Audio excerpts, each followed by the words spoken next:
Star Trek's Insidious invasion of Comic-Con. Today on 268, the episode of Trekland Tuesdays Live with me, Dr. Trek, Larry Nemecek, coming at you right here from the heart of Trekland through Portal 47. For the big picture, some sanity and clarity in all things Star Trek. We survived Comic-Con San Diego. Yes, indeedy doodle. And I had just a gobsmacking moment of realization that I want to talk to about that in a moment. And a very quick reminder that we are bearing down on this. Trek Vegas is next month. If you are headed to Vegas, think about coming with us on Con Eve on Wednesday, August 24th. You can get the information at geeknation.com about our Valley of Fire, where Kirk died, the filming location. Because that's what Geek Nation Tours does with me when I'm working with them on that. Our big tour next year, I can talk to you about too. Also, the weekend before that, just another month away, less, is our Great Birds Origin Tour, the life sites of Gene Roddenberry as he moved, lived, grew up, worked, and familied twice around Los Angeles, with special guest Rod Roddenberry coming with us. Not too late at all to get into that. You can stay at the Hollywood Roosevelt. There's a 20% off special offer. I've got to firm up the promo code, but that's a thing. Or you can just meet us to start the tour each day, 2 days, Saturday and Sunday, that weekend in August. Can't wait, as obviously I can't wait for a huge Trek Vegas this year in Vegas. Comic-Con San Diego. Now, here's the thing that struck me. Of course, all the attention went to the big Hall H moment, right? The big Hall H splash. And it kept you rolling, right?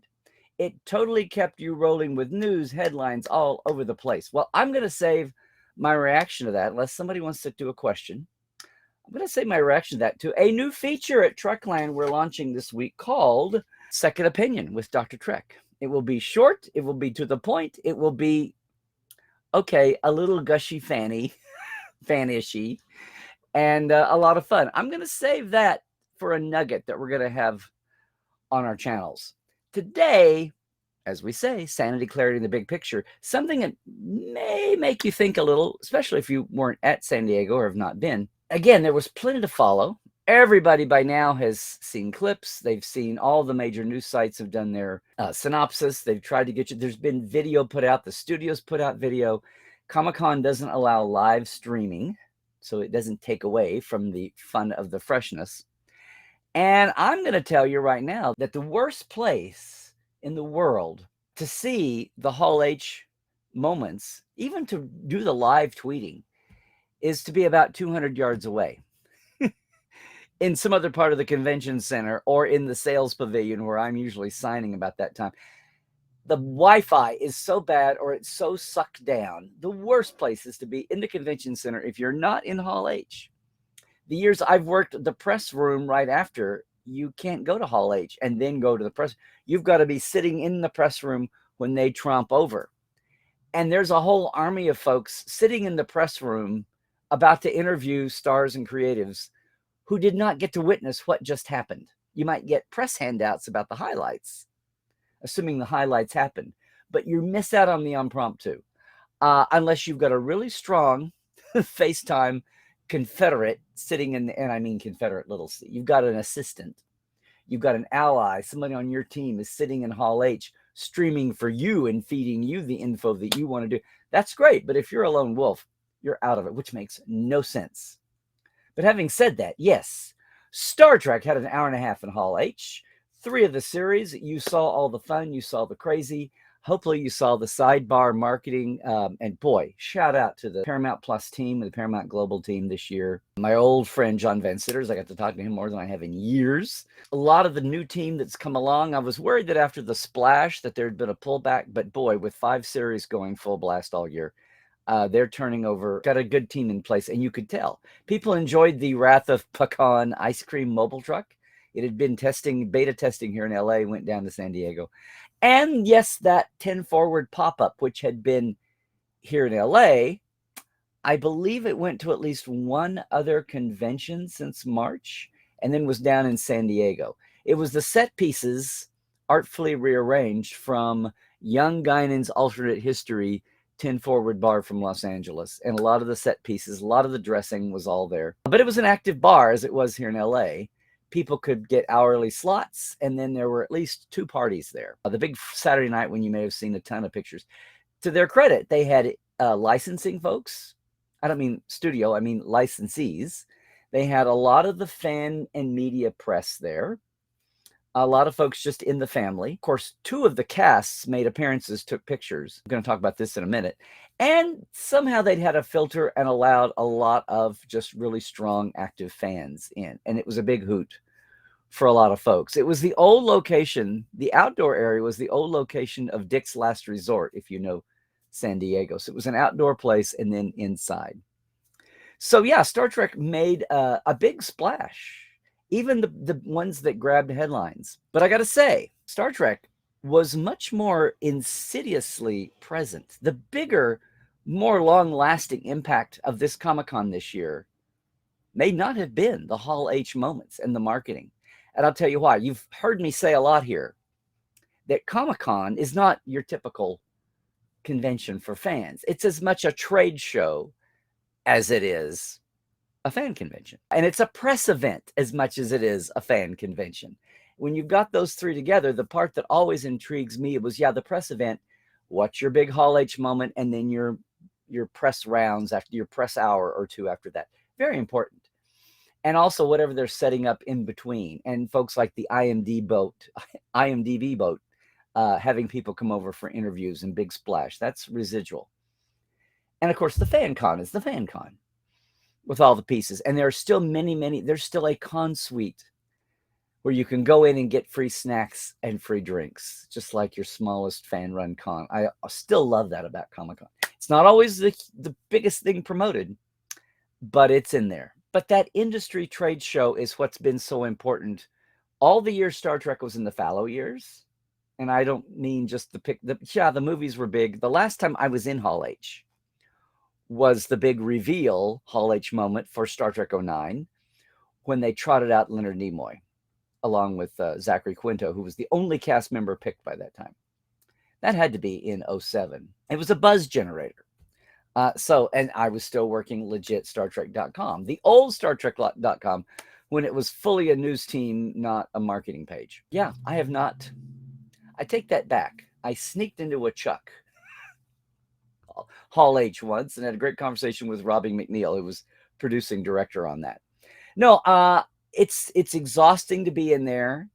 I'm only going in if I have a seat. That's usually press. I'm not on the press list per se. I'm going as professional. Boom, always have. And I have to remember to add to the list, and I didn't think of it in time because I had my own stuff to do. Point here is, over the fallow years, Paramount and whatever, CBS, whatever the hell it was not a big player. And I know media has evolved. We've had the rise of streaming, much less the rise of the premium channels. What's important now, and since the comeback of Star Trek in, let's say, 2016 for the 50th, and having just announced something would be happening on CBS All Access, a new Star Trek, with little tiny bits of buzz, they started to rebuild the high chair at the big people's table. What I'm trying to say is that high chair has gradually grown and grown and grown. And now, alongside DC and Marvel and ABC, Disney, Lucasfilm, and go down the line, alongside the big boys, Star Trek has finally got its big boy chair back. The thing is, it's not just about the Hall H moments. And this is what I mean. They have a wonderful con app. It's searchable. You can set up your own schedule. You can pick your exhibitors, your panels, your people, all of that. And again, we're talking about something that went away for 2 years.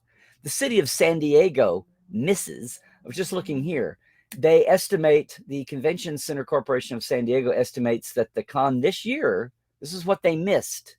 And the 2-day little get by over Thanksgiving weekend was a drop in the bucket compared to this. 164.1 million to the region, with at least 3.2 million in hotel and sales taxes for the city alone. Now, one thing they did do was cut down the tickets. They're still dealing with COVID. It's crazy. Just to give you a sense, if you saw pictures, and some of this was what I was trying to do too, it was a mask mandate. You had to show vaxxing. You had to show a fully vaxxed record, or a negative test from 72 hours. And then you were required to mask the entire time, which really happened. I saw maybe 1 out of 300 people without a mask, and then they were getting the evil eye. The door Nazis, the private security that does everything, manages lines and doors and pinging, and of course you are clinging in with a ping here on the scanners. They track you to see where you went in and went out, traffic flow. They politely reminded everybody, oh, mask up, mask up. And nowhere did I ever hear. I asked one person. I said, have you had compliance all day? Have you had any blowups? And she said, yeah, I've had a few, but I'm sure hundreds and hundreds to 5 or 10. So that was a thing that was something to see. Overall, Comic-Con pulled back the curtain from 150 known tickets. I still say there's more like 180. But from 150 stated number back to 135 up front. So they lost that revenue. And there was, you would think, big deal. What is that? 10%? You would think that would not resonate, but it did. Between the diversifying around the campus, all through the Gaslight District, the sidebar buildings, spreading it out to the other hotel spaces, even more than in past years. The exhibit floor was very navigable. It felt like there were a few less booths. And even the big players had pulled back their big booths. There was not lavish spending on huge, elaborate. There were a couple. But everybody, the exhibitors, the studios, the publishers, the game companies, all of those folks had ratcheted things back. And that's what made it all seem much more navigable. It felt like, not that I'm a big veteran, I started in 2006. I'm sure it felt more like 2005 or 2000. But even more so, when you got that wonderful app and searched for Star Trek, yes, you saw the Hall H moments. Yes, you saw the Wrath of Pecan. And you saw some of the sidebar events like the 10 Forward pop-up outpost, which was also open free to the public with that outdoor bar, by the way, I should say. It was great PR, great marketing promotion for Star Trek. But what you didn't realize was when you do that search for Star Trek, I counted last night, you got Hall H. You got Dr. Trek's 2 signing times in our panel. You also got 60 different panels over the 4 days with a Star Trek element. And what I'm talking here about is, yes, there were there was the Roddenberry panel for once. Okay, for one thing, that was Rod Trevor, with good friend John Champion. There was Neville Page, the great makeup designer and ship designer, had a solo panel. Yay. You had some that were game presentations. Okay. There was a Star Trek Wrath-a-Con screening. Fine. IDW had a comics panel just about Star Trek. Yay. For their 400th issue. And the Star Trek Resurgence game, which is kind of a 3D avatar personal game. Henry Alonzo Myers went in and lent his cred to that. So that popped up. And yeah, the Star Trek Fleet Command game from Scopely, they had a solo panel. But aside from even those industry panels, and just think, those 3 licensees I just mentioned, 3, 4, they were not around. They were not around before the 50th. The difference here, the dividing line, is 2016, not just because the 50th and the year that Star Trek had Spock on the cover of the overall program, which was unheard of because the Berman era missed the Hall H. It all came before the blow up of Comic-Con. People kind of attribute that now to Twilight. When Hollywood found Comic-Con in a big way in San Diego and everything exploded. And that was the late aughts, like 07, 08. That was the meltdown year and the year everything changed. And it had been growing since then. But that was the year Hollywood found it and brought the power of Hollywood celebrity and star power and marketing bucks. Yeah, the Berman era missed all that. So it's great to see all that happening now, say, with the TNG cast of Picard Season 3 all having their moment there on stage. That was awesome. But here's the thing.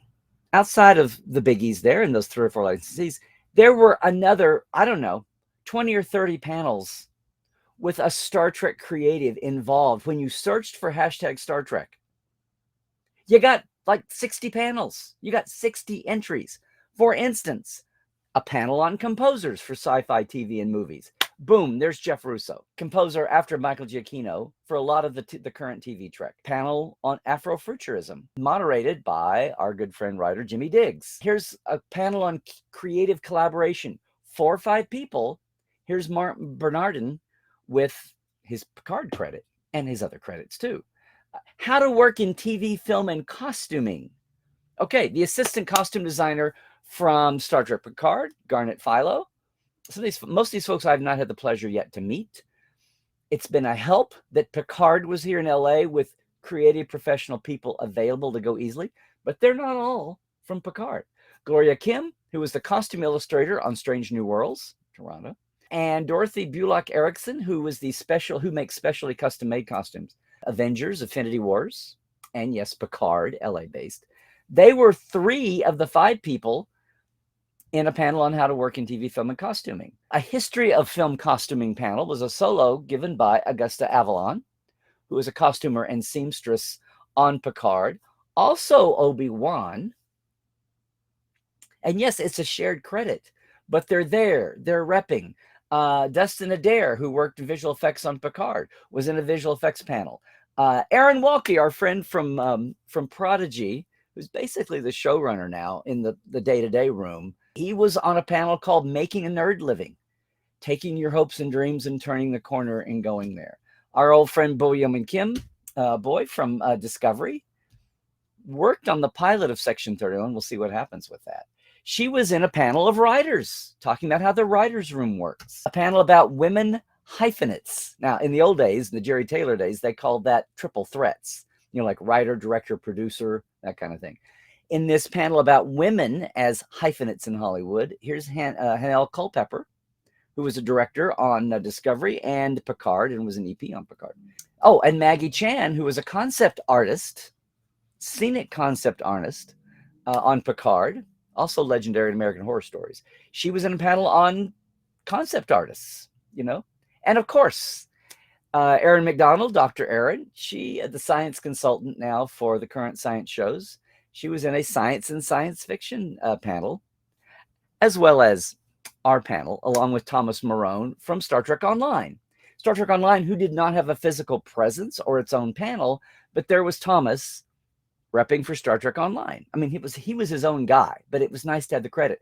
My point here is that when you searched for Star Trek, yeah, you got the big splashy events, but think what it does to the fan psyche and to colleagues in the industry. Now, yes, they're very much aware of what their peers are doing, and they're very much aware that Star Trek is back, and not just with one show, but with 3 lives and 2 animateds and another live soon on the way to replace one of the lives that's going away.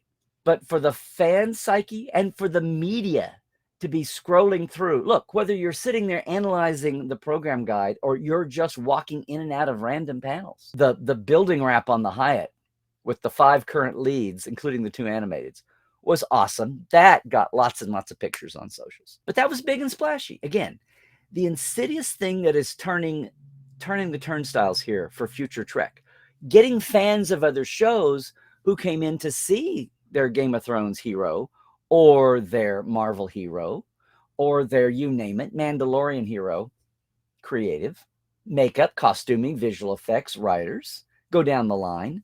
You see them on that panel, but there's a Star Trek person over there or someone with a Star Trek shared credit. I didn't mention Bernadette Croft, the costume designer from Strange New Worlds, was in a costuming panel going from cosplay to costuming. That's actually when I got to watch. With a gnarly Australian accent out there. That's what it struck me. This is really an Insidious revolution. Star Trek is, this is the grassroots. This is bubbling up from the nuts and bolts. Folks going to see panels, sitting with peers, covered by media, and enjoyed by fans, including fans with blinders on that did not include Star Trek, have just been open to the world of Star Trek, especially if there were slides going on, if there were slideshows, there was media going on, clips being shown. I talk all the time about, yes, we need Prodigy. We need a lot of shows. We need anything done current, but we need Prodigy and other shows aimed at the kids to get them into the Targets and the Walmarts and the Amazons to start buying those action figures. Yeah, we can repeat the Star Wars playbook. How did it survive? They sold toys in the late 70s. between movies in their fallow time. That's their playbook. It's not necessarily Star Trek's. I know Star Trek is not Star Wars. It has plenty different to offer. But if we're talking about restarting the generational curve of Star Trek, and yes, this is San Diego. This is the folks that were there live. But there's a lot that transcends those walls, the gas lamp in the convention district. You've already seen it. You've already talked about it. The social revolution has brought all that out. And as the days go by, the videos, the films are already out there. And I'm going to be reacting to some of that again with Second Opinion. But what's really doing some heavy lifting here, and hopefully making fans out of fans, making believers out of some of the media, making some new resume submissions from the peer pool. What's going on below the lines? And it's not anything the studio had, for the most part, had anything to do with. I reached out to Aaron and Thomas and a couple others who couldn't make it, who want to go out and promote themselves. Unlike sometimes the media hoop that they have to jump through to get permission, folks do panels on their own, especially the folks who aren't ordinarily getting the big, huge limelight. You know, folks like our Portal 47 folks. Some do, some don't. And they all have wonderful stories, insights, and expertise to lend. That was what was revolutionary about that. And not that that's anything new. All these panels are made up of folks from all the different credited shows, franchises, TV, movies. But until the last year or two, that has not included Star Trek. The shadow of Star Trek, the big tent of Star Trek, did not extend very far, even when it did make a splash in Hall H. And that, my friends, may be the most long-lasting repercussion out of this Comic-Con. And as we emerge out of the pandemic, it's 2-3 years behind schedule to happen. But now that things are coming back full bore, hopefully, stay away, monkeypox. Hopefully that will do nothing but increase. Even with the specter of Picard shutting down in LA and all the production now being housed in Toronto, the live production. Doesn't include writers and visual effects folks who mainly stay around here. Yeah, we'll miss some of those LA folks like in costuming, some of the rest, but that's not going to go away just because everything's Toronto based for live shooting. It would be great if we had some more LA live shoot and all those careers could be here closer. But so much is being done even before the pandemic. But now so many people work remotely anyway. If they're art, if they're design folks and they're not hands-on for the shoot, they can be anywhere. And a lot of them are still here in LA outside of even visual effects and the writers' rooms. So want to see much more of this.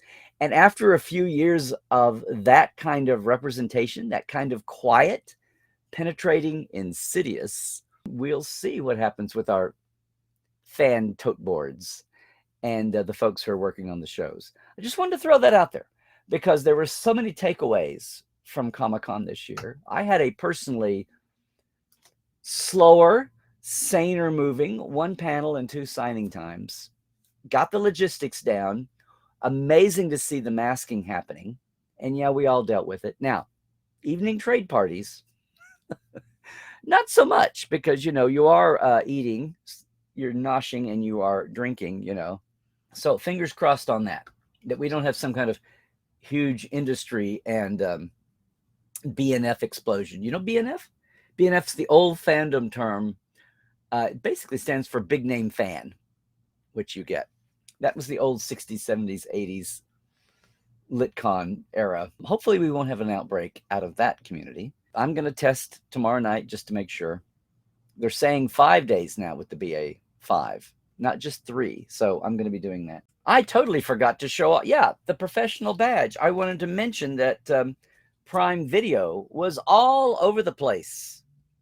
All over the place. They had wraps on all the buses were sponsored, not 5 sponsors with little mats on the seats, but they wrapped all the shuttle buses, which I don't know, there were 6 or 8 going all the time, routes with more than one bus. Prime Video also had the main lanyards. So yay. But then there's Game of Thrones or Rings of Power on every single badge, fan or professional. But what I also want to do before we leave today, I don't make a ceremony out of this, but increasingly in years past, life moves on after cons. There's no time for con blues. You're right back at it. So guess what? I have not had the chance to take off my wristbands. So I wanted to show you this gold. This gold was very smart. It was both a status check and an emissions, and also your COVID. Everybody checking, even at the industry things at night, there was that. So here goes the gold from the fandom.com party Thursday night. Yay. Oh, here's my overall Comic-Con. Yes, you were vaxxed. Orange band right there. Boom. And even more fun, if I can do this left-handed, the Saturday night VIP. There was a wide spectrum of VIPs for, the 10 Forward party. Can I do this? Boom. So, yeah, that's all good things. All good things. If I can cut left-handed, we'll see how this goes. Yay. All right. Boom. So I'm officially deconned. I'm officially on the countdown for Trek Vegas. Hopefully we won't see an explosion out of Comic-Con San Diego. And we'll see what happens. Hey, here's where I, of course, have to thank all of our Patreon folk. And our TTL club, of course, we've got Diana Hopkins, Robin Wilson, Lawrence Todd, Anne-Marie Siegel, Keith Rombach, Justin Porteous, Blaze K, Nathaniel Robinson, Andrew Jazimski, and Pranakasha Productions. With our live wires, Rusty Harold, Halberg Dunn Johnson, Robert McLean, Alan Hoensi, J.R. Poole, Byron Bailey, Dave Gregory, Gay Clevin Lundstrom, and Casey Shafsky. Very easy to be a Patreon. It's just $5 and $10 a month. I'd love for you to help us out if you can. If not, no worries. But if you are able to do that, I keep it low and I keep it very low key on purpose because we have a lot of other ways to jump in across Trekland, Portal 47. It's patreon.com/Trekland Live. I appreciate it if you can, or even think about it. Yay. Hey, everybody. This week, we are on hiatus from the Trek Files. So no new episode this week. We will be back in 4 or 5 weeks, depending on how the schedule goes around Vegas and some of the folks we've got lined up to guest. So it's a perfect time to go back and check the back catalog. We've got 8 seasons of 24 episodes apiece, including folks that are no longer with us. So if you want to hear from Dorothy Fontana, Richard Arnold, it's a good place to go. If you don't know those names, perfect time to go Google them, because that's what the Trek Files is all about. And speaking really quickly of RIPs, wow, what a month this has been. We lost Greg Jean. We lost Dorothy Duder, who was not just Doug Drexler's longtime wife and love of his life, but a food stylist and the food stylist for Enterprise. So yes, not just plus one Trek family, but Trek family all the way. Had been battling cancer. And now we've just, in the last couple of days, much bigger portfolio resume, but we've lost David Warner and Paul Sorvino from the family. It's been one of those periods where we are very conscious of those we're losing. So we think of them and honor them as we have everybody who's passed through. That's part of what we do in Portal. So many folks contribute to Star Trek. So many new folks are coming in. I'm so glad that people are having a chance to actually meet them, including some of the Toronto people. Hopefully that will increase. Hopefully, like New York Comic-Con, the East Coast events can maybe utilize that too. I will always be jealous of Toronto sucking up. God meant for Star Trek to be made in LA. But we'll get there. That's also one of the themes, obviously, of the LA influence on Gene Roddenberry and Star Trek that we will get to when we host the Gene Roddenberry tour. Boom. One last mention. Hey, that's going to do it for today. If you are with us later, not live, I really appreciate you checking us out here on YouTube. But, there's lots of ways to catch us otherwise. Larry Nemecek at Twitter, Larry Nemecek's Trekland on YouTube. Please like and subscribe if you haven't already. And on Facebook and Instagram as well. Lots of fun Instagram stuff lately coming out of Comic-Con. And portal47.net if you want to have your mini-con all year long. Every month, the package. That's going to do it for now. If you are leaving us for YouTube, just remember, you could be with us live some Tuesday and join in the chat that we're about to dive into here. Otherwise, everybody, please take it easy out there. Please stay well. Do all the things. I just saw 150,000 people do it in San Diego was amazing. Stay woke. Check your sources. It's going to start to get ugly as we get closer to election season. And trek well, everybody.